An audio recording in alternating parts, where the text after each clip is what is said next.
This is the Debunking Economics Podcast with Steve Keen and Phil Dobbie. The Archives. Episode 213. Are we hypocritical trading with China? Well, China's in the bad books, particularly in the United States, where Donald Trump has made it his life's ambition to stop every telecommunications company from ever using anything made by Huawei.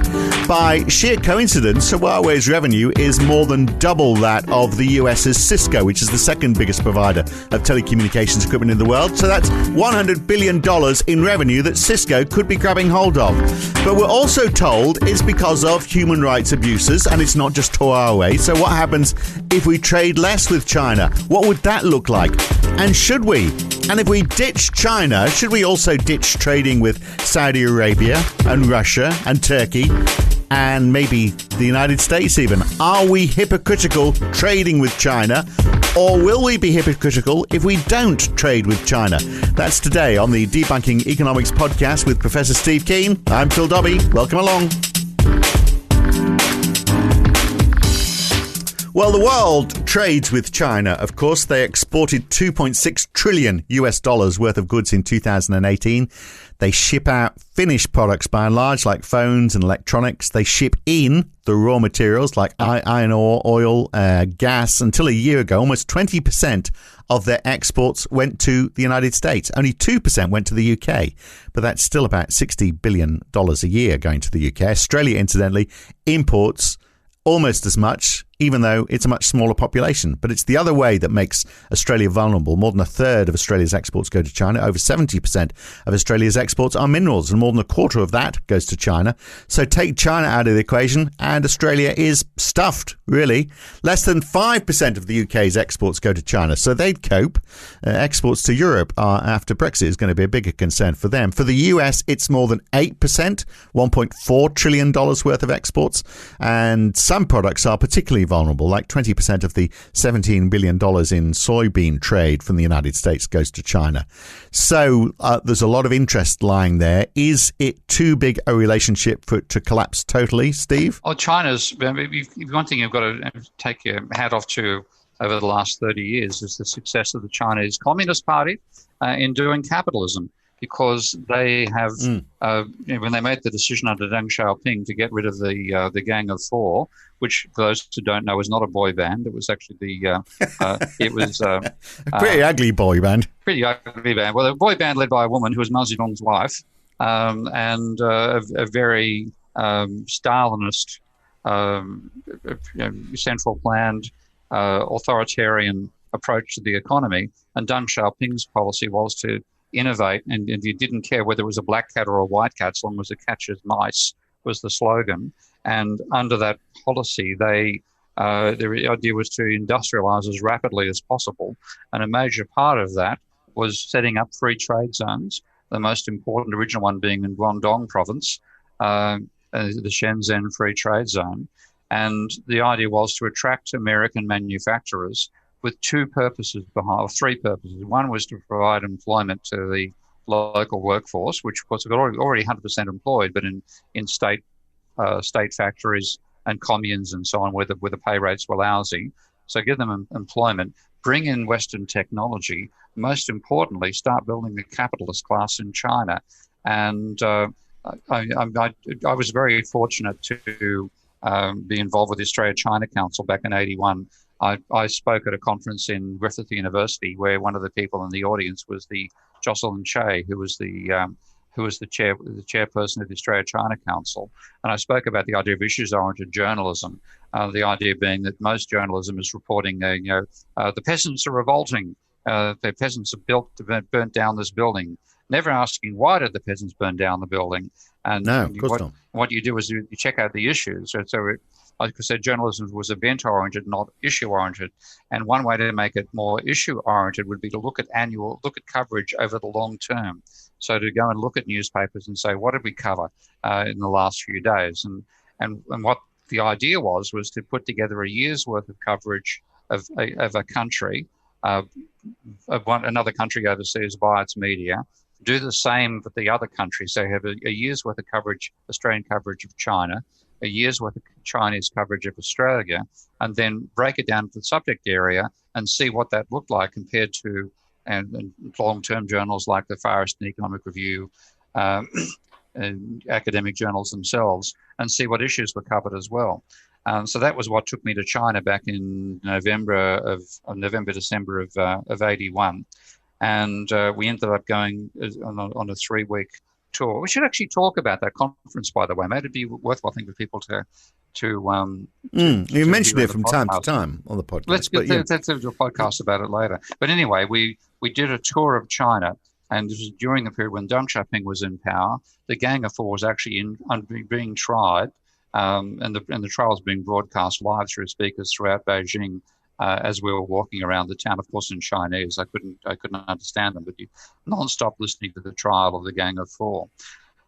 So we went to these various show communes all over the country, and one I remember was a furniture manufacturer in Sichuan province, and we got to the province which was manufacturing furniture, basically a Chinese version of IKEA, if you like, and they had this dramatic expansion of production in the factory over the previous year. And we asked them, how did you manage to achieve so many sales? And the answer, and I love this translation, said, we sent out propagandists. I think marketing is the term these days. But marketing. Okay. So where did the propagandists go to sell? And they ended up going they were selling 90% of their output to a state factory in Shanghai. So they were basically making orders for this damn thing for a commune, making orders for a state factory. And I was looking at this and this is all going to fall over in a heap. It's not going to work. We finally get down to Guangdong province, go to the Shenzhen Free Trade Zone, and we got the most professional production of the public relations show that I'd seen in China the whole time we'd been there. And the guy who was in charge said, I'm going to introduce you to our main manager. Here's the guys mainly involved in planning the whole venue, so I'll hand over to him. And he then explained that there was some loophole, and I forgot what number it was, some element of the American trade law, which enabled a company not to pay import duty on goods that had been shipped overseas and from America to another third world and had country, value added, and had work done there and then ship it back. And so they were going to exploit that particular loophole so that an American company could do this and pay no tariffs. Back in the days when tariffs were 10 times as high as they are now, 30% rather than 3%. So they'd evade that tariff, and then they'd be able to take advantage of low-wage Chinese workers. At the time, Chinese workers, I don't know the exact figures, but they would have been paid as much a month as American workers were paid for a day or certainly for a week. So low wages, and get a huge increase in their profit margin. But there was a condition that came with, and that is that they had to have a Chinese partner, and within 5 years, the Chinese partner had to own 50% of the business. Yeah. Now, so this is where all the knowledge transfer happens, isn't it? Which is why China's been so successful. Well, twofold. Not just knowledge, but money as well. Because you own half a business that is making those sorts of profits, and you're a local Chinese. And you would have been a Communist Party member. You may have been a local industrialist, but more likely you're a Communist Party member. So you suddenly turn from a communist to a capitalist. It's huge cash flow coming in. That's part where the wealth comes from. But the third point you pointed, which I've been long-winded on the monetary one, technology. And they wanted American technology as fast as possible.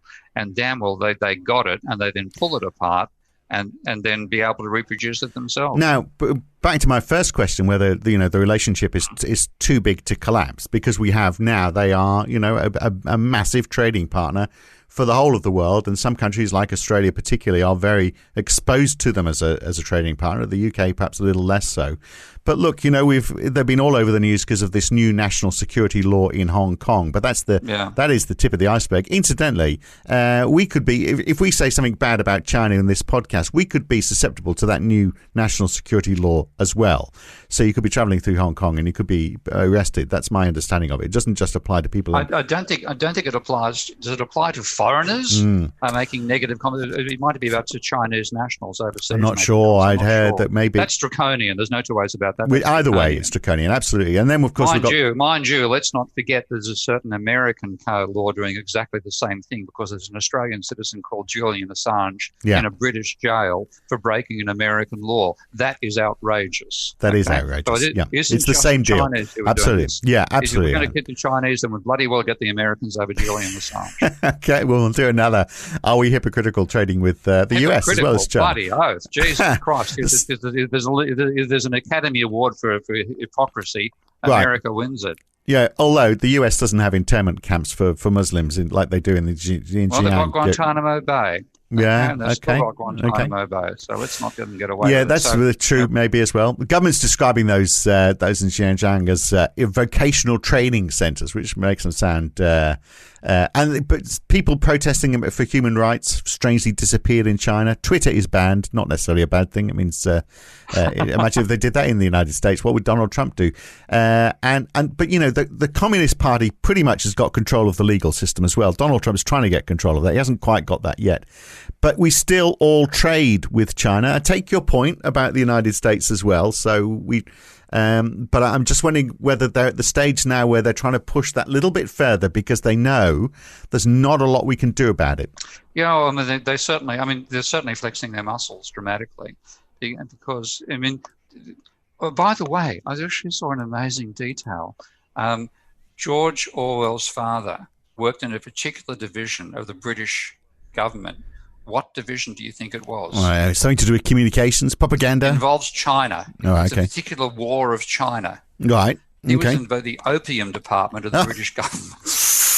Oh, yeah. Now, if people who don't know this particular detail, the Opium Wars were fought by Britain and the other colonial powers to maintain the right to export opium to China, because there was nothing they themselves were manufacturing that China actually wanted to import in return for all the goods China was exporting at the time, all the porcelains and so on. So the British fought for the right to sell opium to China when China was trying to ban opium for the damage it was doing to the health of their own people. So, I mean, pardon me getting a bit vociferous here, but the whole idea being moralistic about China, honestly, what we've done to China over the last 2 centuries, the West is in no position to be claiming moral superiority. Well, but that was then. This is now. I mean, we can't always... Oh, yeah, let's forget the past. That's a great idea. But you could go on. But you could go on forever. I mean, there has been immense hypocrisy. In other words, moral arguments are used for hypocritical reasons. Yeah, but the world is as the world is now. And we have standards which are universal standards. You'd like to think around the world. I mean, okay, there are cultural differences, but you're right to point out Guantanamo Bay. It is atrocious that Guantanamo Bay is still open. That people have sat in there untried. Is pretty much the same, isn't it, as those internment camps in Xinjiang? But I'm just wondering whether how does all this end? Because they are certainly flexing their muscles. You get the impression that they're doing that because they feel like they can get away with it. Because hey, if everyone's threatening tariffs on each other, but who loses if they lose trade with the United States? The United States is probably going to suffer the most because all their farmers exporting to China are going to lose out. China will say, well, okay, we'll just get somewhere else. If the iron ore that's coming from Australia, they'll just go, well, look, we can develop it ourselves. It's we're a big country. And obviously their focus increasingly is going to be on their domestic market rather than their international market.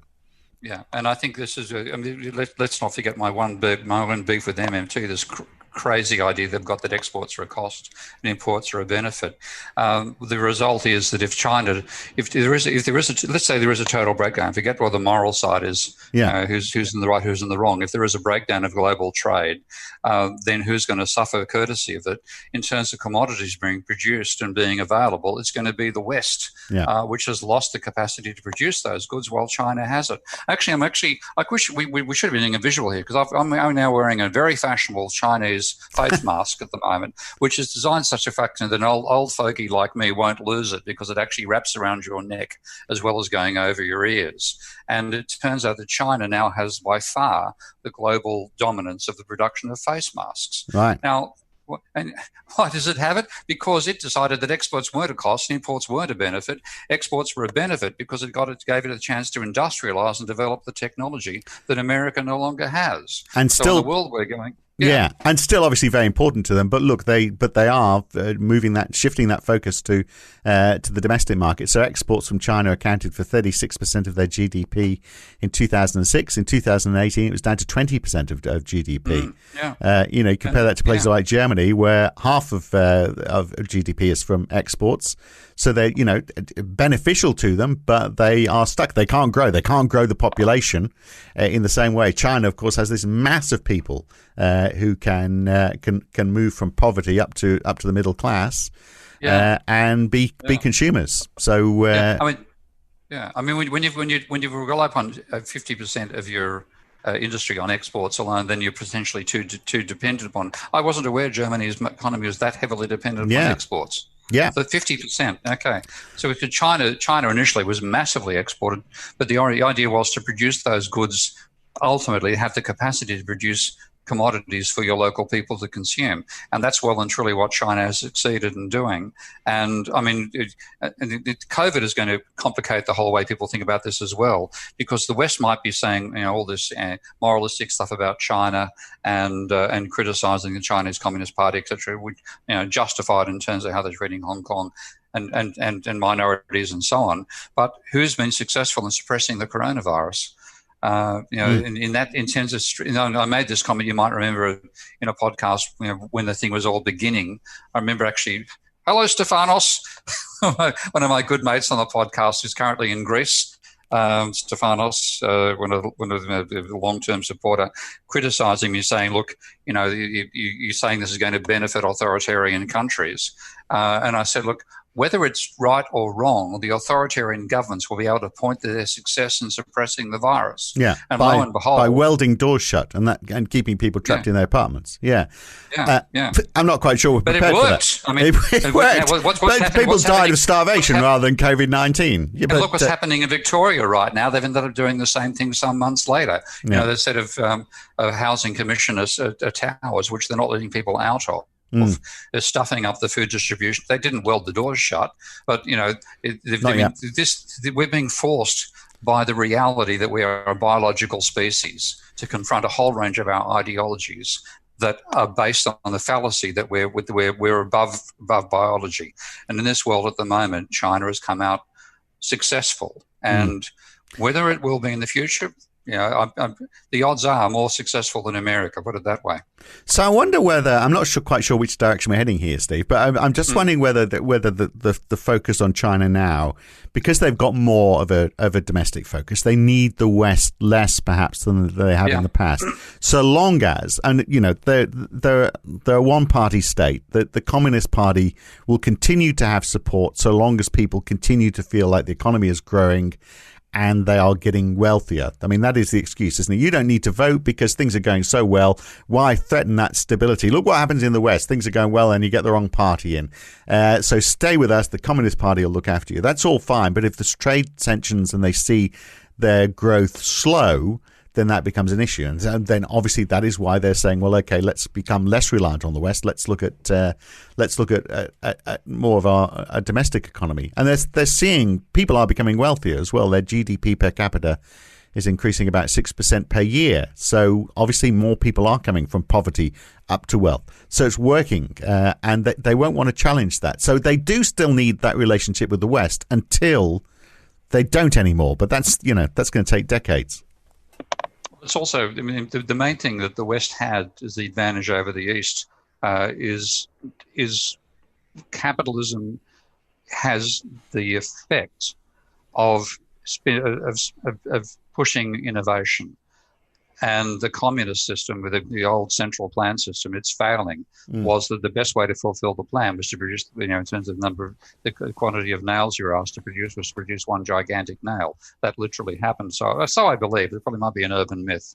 But it's the spurring of innovation coming out of what Jonas Kornai called a demand-constrained versus a resource-constrained economy. And even if you take away the Stalinist side and all the political elements of it, it's the fact that you are constrained by insufficient aggregate demand, which means that you individually get demand for yourself. The way to get it is to innovate and take it away from your competitor. And that's the main advantage of the structure of capitalism over the structure of communism. Yeah. Now, it's quite possible for a centrally planned state, which China is, to get that combination, to get that innovation as well, and to spur that competition between rival companies trying to get the demand in through their door. Right. But are they getting that right now? I don't think so, are they? Well, they're getting, but the competition is coming from overseas. Yeah. But, Yeah. but they don't have like Huawei. I mean, I've actually bought a Huawei phone when I got to Thailand for the sheer case of thumbing my nose at America. It's a damn good phone, I've got to say. Now, there's about a dozen or 24 phone manufacturers in China. So they are each competing, but they're getting that same effect we talked about in a recent podcast, the Lamborghini versus the Ferrari effect. So long as the Chinese can maintain that internal competition within a communist state, they can pull off the double combination of central control when you need it, which is what they've done with COVID, while still having the innovation domestically. They're going to need the West as well, aren't they? Because as people do become wealthier, then the West will be nuts not to say, well, okay, that this is a good target for exports because there's so many of them, not just for minerals.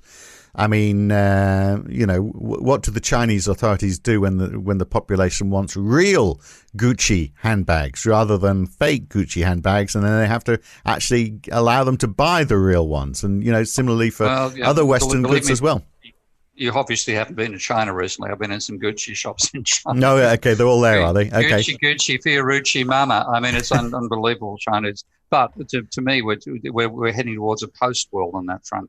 I think I've got to bring climate change in every time, like I used to bring debt in every time. We're in for a serious set of climate crunches. The COVID experience is merely the first of those, and in that world, productions are going to come back to being localized, and having the engineers who can actually innovate is the most important thing. And on that front, China has won hands down. It's got the engineers. It's got the technical capability to innovate for the needs of a ecologically constrained economy as much as it had to produce for the Gucci world. Right. But we've got Tesla as well, of course, a Western company which is now producing in Shanghai. It's got 200 acres of land. They've built a plant there. They assemble the Model 3 there. They're going to be doing the Model Y there soon, obviously for the Chinese market. Is it actually producing output now? Yeah. Well, not now because it stopped for COVID-19. But yes, they assemble the Model 3, and I think in a couple of years, they're assuming they're going to start producing the Model Y. They are now selling the Model 3 for $43,000 in China, the equivalent. You pay £43,000 in the UK. In Australia, you pay about 75,000 Australian dollars. So you're getting it cheaper in China, and it is produced locally. So there's an example of a Western company that's moved into the Chinese market to service the domestic demand in China. That is a complete about-face, isn't it? It is. And that's a sign of how successful China's been by pursuing export-oriented industrialization and now turning it around.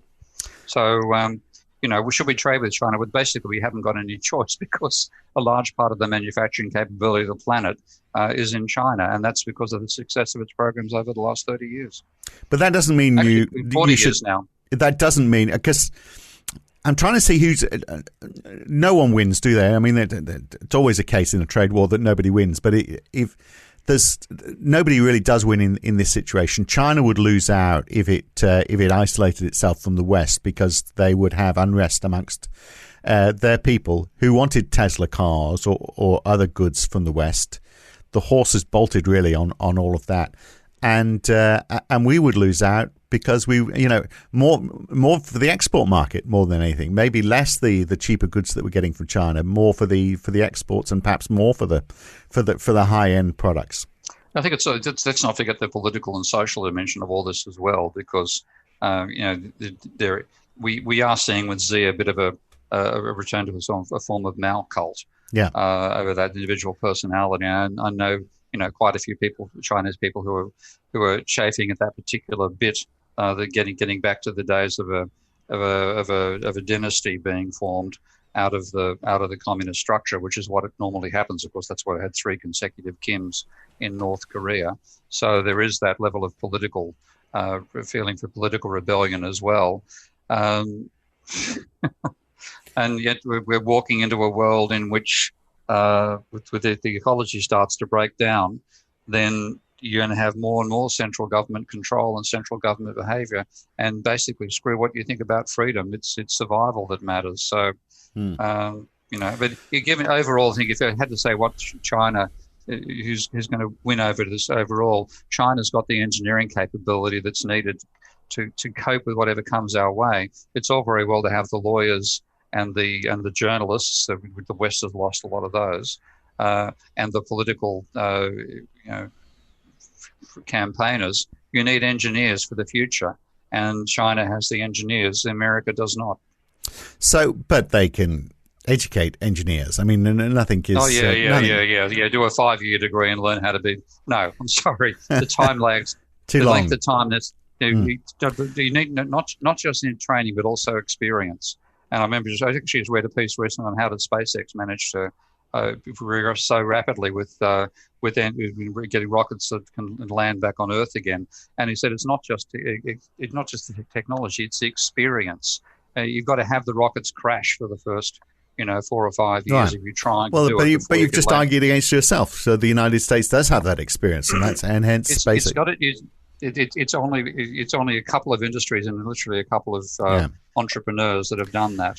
So let's take another angle.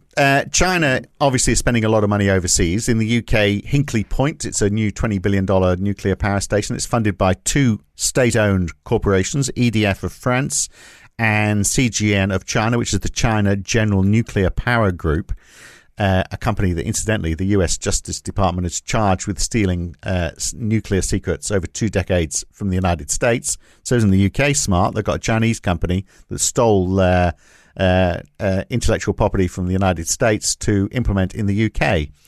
But why would you do that? Why would you take state-owned foreign companies, particularly when one of them is China, to fund a nuclear power station in your own country? If it's going to be state-funded, just use your own state money, surely. Yeah, well, it's a sign of how barren the whole idea of the free market fantasies of the Hayekian societies of the world have been. Because let's go privatize. Let's privatize it and have it run by 100% government-owned entity from another country.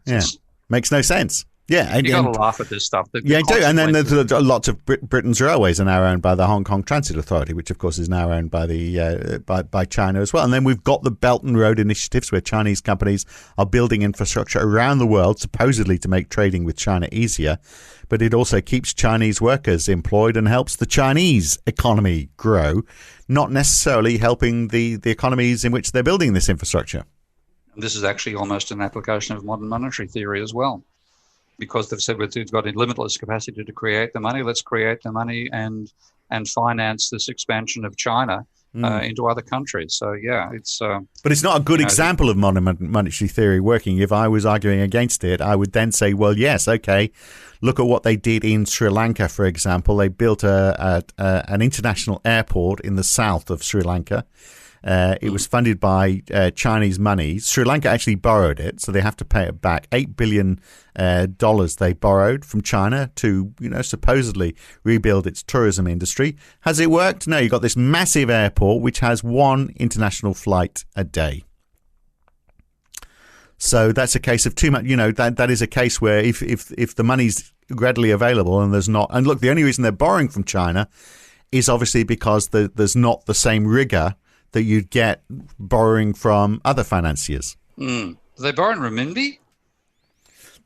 Yuan, or did they borrow in American dollars? That's a good question, isn't it? Is it the equivalent? Most likely borrow, because that again points out the strength of the Chinese economy. They probably borrowed in yuan. In fact, what they were doing was China was saying, "Well, you borrow the money from us to pay us to build it for you." So yeah, they're being caught. Again, this is the extent to which focusing upon export strength, building up the manufacturing capability. Then that's the one part of MMT that I categorically reject, is their arguments about trade and exports. And this is almost a sign of it. China has, by focusing on exports, by running an export surplus, by building up the industrial capability it's got at the same time, is now in the situation where people can actually borrow not in American dollars to build facilities in a third world country, but borrow in Chinese yuan. And then they're the Sri Lankans are the ones who are suffering from that, but it ends up being a failure. It's the Sri Lankans who wear the cost rather than the Chinese.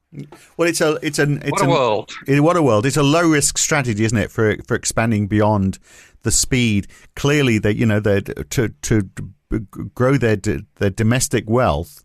They're not seeing their export markets grow fast enough. They need to start expanding overseas, and the Belt and Road Initiative is an example of that. I think if the West was to fight anything, surely that's where they'd be fighting. They'd be saying, well, okay, we'll find our own level with trade, but these foreign investments, state-funded foreign investments, have got to stop, haven't they? Well, you have a hard time stopping it when that is actually a major income source for the countries it's going to. It's particularly happening in Africa, of course. Yes. The extent to which Chinese money is developing Africa, which the West has largely ignored. And they've done it. It's happening in a fairly racist way, from what I can tell. I've heard lots of stories about, Chinese enclaves developing over there, the money all going to the Chinese workers rather than to the locals. But at least it's providing infrastructure that the West has ignored, has ignored Africa over, and China's taking advantage of it. So, good luck about saying it should stop. Yeah, but I mean, if they're asking for the money back, or they're not creating jobs, I mean, it's how is that different to multinationals going into African countries, for example? Same problems in a way, that. Yeah, and it's often enclave workers as well. But frequently these things will come with a condition from the African governments that they've got to build local infrastructure, and telecommunication towers, roads, et cetera, and that gives you a capacity to develop other industries on the back of it. When multinationals used to just occur again in export enclaves rather than throughout the entire country. So I'm not sure what's happening in Africa, but I've got a feeling it goes beyond producing export enclaves. So where do you think this all finishes up? But do you think, as you said, there's an immense amount of hypocrisy, but there's also this reliance. Dominic Raab, by the way, the UK Foreign Secretary, has announced over the last couple of weeks sanctions against those people, not countries, responsible for human rights violations. He said those with blood on their hands, the thugs of despots or henchmen of dictators, won't be free to waltz into this country, the UK, to buy up property on the King's Road or do their Christmas shopping in Knightsbridge, or frankly to siphon dirty money through British banks or financial institutions. And he talked about Russia, he talked about Myanmar, he talked about the wretched gulags of North Korea. He was fairly tight-lipped on the Crown Prince of Saudi Arabia, funnily enough, and he didn't even mention China in amongst all of that. So even while on the other side of the Atlantic, you've got a president who gave an interview on the Wall Street Journal last month saying that China might have encouraged the international spread of COVID-19 as a way to destabilize competing economies. I rest my case about the sense of putting moral arguments around in the current global environment. So, I mean, it is astounding, isn't it? So I just wonder whether it will all blow over, all this concern over China, and it will. Well, I think it's all going to. I think it'll all disappear because of the environmental crisis coming our way is going to be so great that the whole question of how one goes about it, whether one's doing it in a morally laudable or reprehensible way, won't matter. It's going to be survival, and I think let's have a podcast one of these days on what's the worst that could happen. And then in terms of how human society could respond to the climate crisis. Oh, you'd love that, wouldn't you? Why can't we look at what the best thing that could happen, Steve? Why do we always have to look at the worst? But from what you're saying, just read William Nordhaus. That's the best that could happen. He's already covered that particular. Oh, in that case, it's not a problem at all. That's fine. Everything's cool. Yeah. So it sounds like from what you're saying, with their engineering expertise, we might be looking to China to help us on all of this. I think we will. I think China's again. You need engineers to solve problems like this. You certainly don't need economists to solve them. And in that situation, China's got engineers coming out its ears, and it'll be the engineering focus. How do we engineer solutions here that they'll be into ahead of the rest of the world, with the exception of occasional innovation spots like Elon Musk and SpaceX, and maybe some of the stuff coming out of space research with the other American billionaires who are into it. Right, so in a very short answer to the title of this podcast, which is Are We Being Hypocritical Trading with China? The actual answer is no, we are being hypocritical not trading with China. We're all being hypocrites, okay? And the whole idea that you can have a moral argument against China after what we did to them during the Opium Wars, back to the little George Orwell's father point, forget using moral. If you're going to use morals against China, you're in very shaky ground given how immoral the West has been towards China in the last 2 centuries. All right, we're finishing now. You can get your pipe out, Steve, and we'll catch you again very soon. In Thailand? Mate, you've got to be kidding. Oh, maybe we won't see you next week then. All right, thanks. I could be reporting behind bars if will have your previous offer. See you soon. Okay, man, bye. And if we do make it back next week, we're going to look at taxation, good tax and bad tax. We had one comment after we talked about Boris Johnson's attempt to level up the economy. One listener was saying, how could you do all that talk about leveling up the economy without talking about taxation, which is the big leveler? So we'll look at how tax works, what's good tax, what's bad tax, what's fair tax, what's unfair. All of that next week on the Debunking Economics podcast with Professor Steve Keen. I'm Phil Dobbie. See you then.